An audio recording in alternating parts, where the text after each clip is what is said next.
Okay, no doubts about this one. The 2025 Japanese Grand Prix was a case study in how we don't need lots of overtaking for it to be a dramatically tense Grand Prix from start to finish. Beyond that, it resulted in what is my opinion, Max's finest dry weather wins since, I don't know, US Grand Prix 21 when he beat Lewis on inferior tyres. But this was sensational. Obviously, it was a factor of Max winning the pole, that amazing pole when he had those incredible entry speeds into turn one compared with the two McLaren drivers. And from the pole, Max controlled the race. But he was under pressure from start to finish. The McLaren, without doubt, was the better car. And yet Max made no mistakes, looked after his tyres perfectly, and won the Grand Prix by what? A second. Unbelievable pressure the whole way. Every time he would have glanced in his mirrors, which wouldn't have been very often, he would have seen orange. Usually it was Lando Norris that he was thinking about. But of course, there was pressure from Oscar Piastri on Lando. We'll talk about that in a little bit. But for Max Verstappen, this was an amazing recovery from a poor Friday when he did have understeer. He got the pole with that astounding lap. And having got the pole, and there being no rain, even though rain was still being threatened on lap 20, there was no rain. It was a dry race. Max didn't have the benefit of the wet, if you like. He still beat the two McLarens. Just outstanding work. Max had problems with upshifts, particularly in Sector 1 in the early part of the race, but Red Bull quickly rectified that within a lap or two. Later on the radio, we did also hear from Red Bull that Max had a potential issue with the flap adjustment not going correctly, or the incorrect amount of flap being put on the car at the pit stop. But it didn't seem to affect Max, as is normal for Max these days. Just a wonderful drive. And now let's get on to the two McLarens, because had Oscar Piastri out-qualified Lando Norris, and it was very, very close, of course, but had he done so, and had he been in P2 behind Max, and maybe he even had out-dragged him into the first corner, but let's put that to one side. Had he been behind Max, you get the feeling that it would have been a tighter, closer, more aggressive race. Lando appeared to be lulled quite early on into the mode of it's impossible to overtake around Suzuka, even though there is DRS. I want to be as near as I can to Max without damaging my tyres, without being in dirty air. And he just sat there, basically, waiting for Max to make a mistake, I guess, or possibly a strategic move that might enable him to get the lead with an undercut. That didn't happen. McLaren tried it, rather clumsily, I thought, by getting out on the radio and saying, come in, Lando, box, box, box, try to take the lead with this, take the lead with the box, to see if Max would be lured into that, or Red Bull would be lured into that. They didn't. They kept going. They kept Lando out. And then the following lap, Max did come in, however. And at this moment, probably because they'd gone through that ruse already, McLaren decided to follow him straight in. Well, that didn't work. We better just stick with what Max is doing. I think that was a mistake. I think they should have kept Lando out for another lap just to see what he could do, because what was going to be the result of coming in on the same lap, both going out on new sets of hard tyres. As it happened, those stops were quite close. McLaren's garage is right at the far end of the pit lane, at the bottom end of the pit lane going into turn one, whereas Red Bull's is 3 or 4 down the road now as a result of the 2024 Constructors' Championship results. Max's pit stop was slightly slower, and he was in the pit lane, droning along at the speed limit. When Lando rejoined, he was ahead of Lando, absolutely no doubt about this, and which means, of course, that he could basically use whatever bit of track he wanted to within the realms of the white boundary lines. But Lando sort of nudged up alongside him, and I guess was thinking just for a millisecond, oh, maybe Max will back off and let me have this position. Of course, Max was never going to do that in a million years, nor did he need to. He was in front. We're talking still in the speed limit zone here. And then when they gunned it, Lando stayed there and got onto the grass on the right and got onto the radio saying, he forced me off, he forced me off. We saw it, Lando, we saw it. Don't worry, we'll be taking. Of course, no action was taken. And I think that, coupled with the whole business of trying to lure Red Bull into coming in a lap early, and then Lando presumably would have stayed out had they fallen for that. It was all a bit clumsy by McLaren. And then beyond that, Oscar Piastri, from the second half of the race, when they were all on hard tyres, the leaders that is, was demonstrably quicker than Lando, was throwing the car around a little bit more, was aggressive, wanted to have a go at Max, let's put it that way.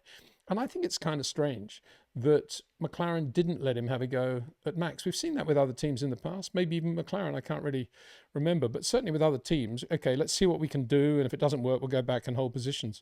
I think that would have been worth it, because for sure the McLaren was a better car, and for sure the Red Bull was going to be harder on its tyres. But I think it would have been worth letting Oscar have a go, if only to wear Max down and then let Lando take the position again. Maybe McLaren are so concerned now about team orders and how to control their drivers. They just don't even want to go there. And I think this goes right back to the Hungarian Grand Prix, as I said at the time. The minute you start doing that sort of thing that they did in Hungary last year, when Lando had a clear win, and yet they told him to give the win to Oscar Piastri, and then we had Monza and we had a few other incidents as well. The minute you go down that path, it becomes uncontrollable. They've obviously got themselves in a mode now for 2025, which is, above all, we'll be conservative and we make sure we don't tread on the toes of either of the drivers. And I think they missed an opportunity here. They definitely had a better car around Suzuka. Yeah, it is almost impossible to overtake around Suzuka. But if you push a guy hard enough and his tyres do start to go off, a guy like Oscar Piastri can pass a guy like Max Verstappen on the outside of turn one. It is a passing place. And Piastri has the flair to do that. And yet we never saw that. And all credit, therefore, to Red Bull and Max Verstappen for enforcing that situation at McLaren. McLaren was sort of restricted in everything they tried to do today. And it was all because of the perfection of Max and Red Bull and how well they did the job. Absolutely brilliant, I thought. And it's difficult to quantify how much slower the Red Bull is for the lap around Suzuka than the McLaren. In terms of specific lap time, as we saw in qualifying, it can be very, very close, although I think a lot of that pole was Max Verstappen. But I do think that the McLaren was much better on time management than the Red Bull, and is right now. It's got a much bigger sweet spot, and McLaren did not exploit that today. They will probably think, oh, well, you know, our decision to have two great drivers in the car is really justified because even though we're second and third, we've got a whole bounty of Constructors' Championship points. Yeah. Boring. You know, you want to win the race. Max Verstappen's out there. He's a racing driver, wants to win the race. And I think Oscar Piastri does too. That's the feeling I got. I think Lando just did a really good professional job and just signed off out of the win quite early on the basis that it's impossible to overtake. And that was kind of sad to see. Charles Leclerc in fourth place, I thought drove as well as anybody in the race, probably as well as Max Verstappen, because he had pressure from George Russell all the way through this Grand Prix. And no doubt in my mind, again, that the Mercedes was a slightly better car than the Ferrari around Suzuka, bigger sweet spot. And yet Charles, no mistakes, just like Max. And I've often said, you know, I used to say Charles, Max, Lewis. Now I'm saying Charles and Max, because Lewis, again, we'll get onto that in a second. But yeah, wonderful drive by Charles Leclerc. George Russell did everything he couldn't get past, but I think he was a little bit more aggressive than Lando was. He was very close and on occasion and pushing Charles hard. And then Kimi Antonelli, very, very good drive by Kimi Antonelli on the same tyres as everybody else. Started on the medium, went to the hard, but a long, long stint on the medium to the point where he led the race to become the youngest driver ever to lead a Grand Prix. Interesting stat. And his nearest rival at that point was going to be Lewis Hamilton, who'd started on the hard tyre, uniquely amongst the top runners, started on the hard tyre. And found it quite difficult early on, but now was going to be the benefit for Lewis, switching onto the medium for the back half of the race. And Kimi in front of Lewis at this point. Kimi versus Lewis. Wow. And Kimi pulled away from him. Lewis could do nothing about it. And on the medium, he was actually quite pathetic in the Ferrari. Very, very disappointing. He'll probably say, well, you know, something weird about the tyres. But the mediums didn't look too bad in the first phase of the race. And here was Kimi Antonelli, the new recruit at Mercedes, blowing away Lewis Hamilton in the other Ferrari in a race where Charles Leclerc's running fourth. So this was not a good day for Lewis again. I did say in the Saturday video, or the Friday video, I think, that Lewis is still straight, breaking in a straight line, wide turn-ins. And I think this is all starting to come back to bite him now because Charles has got a significant advantage over him. And he could do nothing about Kimi Antonelli. And there was even a sort of very uncomfortable bit of radio transmission from Lewis towards the end of the race when he said, where am I losing time? And they said, well, you know, turns 8, 9, which is Degner. You know, you don't want to be losing time through Degner. It's all understeer. Very, very difficult part of the circuit where you've really got to manage the car well. Yeah, I know, but how much? I mean, what a question. When you can see Kimi in front of you and they're telling you that that's 2 corners where he's quicker than you, what's it going to be? A 10th here, a 10th there? It's never going to be more than that because you're only about a second behind anyway. And Lewis quite irate, you know, but how much? Okay, a 10th Lewis. Okay. And then nothing happened anyway. So yeah, another frustrating day for Lewis Hamilton watchers at Ferrari. And as I said yesterday, I think he's just confused as to where he is with his driving and where he is with the team and how good Charles Leclerc is starting to show. And where he's at. And, you know, to get beaten by Kimi Antonelli, the guy that replaced him, the young guy that replaced him at Mercedes, won't have been pleasant either. So yeah, a long flight home for Lewis, home onto Bahrain from Lewis, because this is a triple header. It's the first of a triple header. Can you believe it? Ugh. As I said at the start of the video, not a lot of overtakes in this race, but still it was a great Grand Prix. But one of them was, one of the really good ones was Isack Hadjar, would you believe, on the outside of Carlos Sainz going into turn 1, on the way to finishing 8th, only 8 seconds behind Lewis in the Ferrari. Excellent performance from Isack Hadjar. Liam Lawson basically nowhere in the other car. And already, as I said yesterday, he looks like a real star amongst the rookies, alongside Kimi Antonelli and Oliver Bearman, who translated his P10 in the difficult-to-drive Haas-Ferrari into the final points position in Suzuka. Lots of pressure on him as well, but he drove beautifully. Excellent performance from Bearman to finish P10, just behind Alex Albon, who again had another good race in the Williams-Mercedes, even though he spent a lot of time on the radio moaning about the upshifts on the Williams, along the lines of the problems that Max faced, already described in the early part of the race. A quick look at the other results. Fernando Alonso was the guy that was putting pressure on Bearman. He finished 11th. Having Alonso behind you for the entire Japanese Grand Prix, that green Aston Martin, and it's Fernando. Not an easy thing, and that's another reason I say how well Oliver Bearman did drive in this Grand Prix. So Fernando 11th for Aston Martin, another very disappointing weekend for Aston. Yuki Tsunoda 12th, rather uninspiring, made up a little bit of ground, but not a great day for Yuki Tsunoda's first drive in the A-team. A lot of people will say, Peter, you're being very unfair there. He did a lot better than Liam Lawson would. Yeah, but this is Yuki Tsunoda. He's got a lot of road dust now. It was his home Grand Prix. It would have been nice to have seen him it would have been nice to have seen him qualify better for a start. And then secondly, into the top 10, into the points would have been a good result for him, but he didn't get that. But as I said, from day one, this was always going to be a big ask, putting him in the car for the Japanese Grand Prix, home race, the amount of pressure and spotlight that he's had. Now he can breathe, go to Bahrain. He'll probably get a very good result under his belt in the next 2 races, I would have thought. The Alpines are nowhere. Pierre Gasly tried hard, drove well, but they don't have the pace at all. Jack Doohan also drove well after the big shunt on Friday. They finished 13th and 15th, Alpine. Carlos Sainz was all over the place, locking up, didn't look comfortable, hasn't looked comfortable, isn't comfortable in the Williams-Mercedes, but is trying to make the best of it, obviously. And the Saubers, as before, were just not in it today. Fastest lap went to Kimi Antonelli. Really good performance, good reward for him. He finished only 1.3 seconds behind his teammate George. Really good drive. Obviously his tyres were newer towards the end because he had that very long first stint, but that was the reward for looking after the tyres so well in the first stint.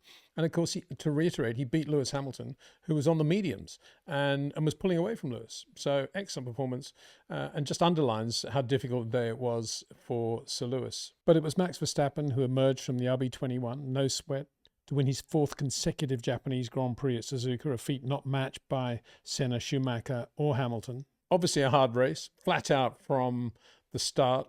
I say flat out, there were moments when they could say to Max, push a little, and he'd push and he'd go purple in sector 1, and then Lando would immediately respond. And I think it was the way Max managed the lap as much as anything that won in this Grand Prix. He didn't really put too much emphasis, as I said right at the beginning of these 3 videos on Friday, into the S's, because the S's don't make the Suzuka lap. Impossible to overtake there, obviously. That's why he was conserving his tyres. And he was always a match for McLaren through sector 2 and sector 3. Sector 2, oddly, they said to Lando at one point, you're losing to Max at the hairpin. I mean, of all places to be losing time at Suzuka, the hairpin. And yet when you watched it, you could see every lap Lando seemed to have more mid-corner understeer than Max. He didn't have any understeer. He was just driving around on rails on the outside offline, as you always do around that hairpin. And yet Lando always seemed to have understeer there, seemed to have more power, more throttle on. And I thought that was telling. He never seemed to change in that area. And that's where Max could always pull away a little bit from Lando. He could conserve the tyres in this car that wasn't as good as the McLaren. He could conserve it through sector 1. And then he could just do what he needed to do, float with the car and let it breathe through sectors 2 and 3. And it always gave him the cushion he needed to sustain his lead. It was just incredible management, incredible presence of mind as well. You don't get a lot of managing of Max on the radio. He just does it himself. It's instinctive. And that is so nice to see as well. So yeah, what a win. And to win the race in the colours of Honda, white with the red, that have been around since 1964 when they entered Formula One for the first time with their own team. And to win Red Bull's last Grand Prix in Japan with the Honda power unit was just a fitting end, particularly in April, particularly with the blossom out there as well at Suzuka. What a wonderful weekend it was for the Honda Red Bull Blossom fraternity. For McLaren, yep, they'll be putting on a brave face saying, yeah, great, second and third, mega. They got soundly beaten today by a phenomenal racing driver in a slightly inferior car. And that's what they take to the next two parts of this triple header. Don't forget also the amazing REC watch based on the Lotus 98T Renault driven by Ayrton Senna in 1986. These watches, limited edition number of these watches, made from the actual aluminium from the plenum tubes on that car, reforged into the casing of the watch. Just amazing to see. REC specialize in this sort of thing. They've done GT40s, they're doing V8s, they've done the Blackbird. Really impressive use of original material. And I've traced this plenum tube to the inlet manifold of the 98T. Of course, the plenum chambers changed with the Renault engines, and a number of different Renault engines, of course, were used throughout the season. But the plenum tubes were made by Team Lotus and attached to the plenum chamber. So that's an integral part of the car, made by Team Lotus. Made by Team Lotus in 1986. Now in these watches that you can buy or order anyway. Pre-orders now open, and you can see details of how to order that, the website to go to. And if you quote the name Peter Windsor, you get a 10% discount as well. So an amazing timepiece to have with a part of black and gold Ayrton Senna racing history on your wrist. Thanks for watching, and see you again very soon as we do our regular videos from Bahrain on Friday, Saturday and Sunday.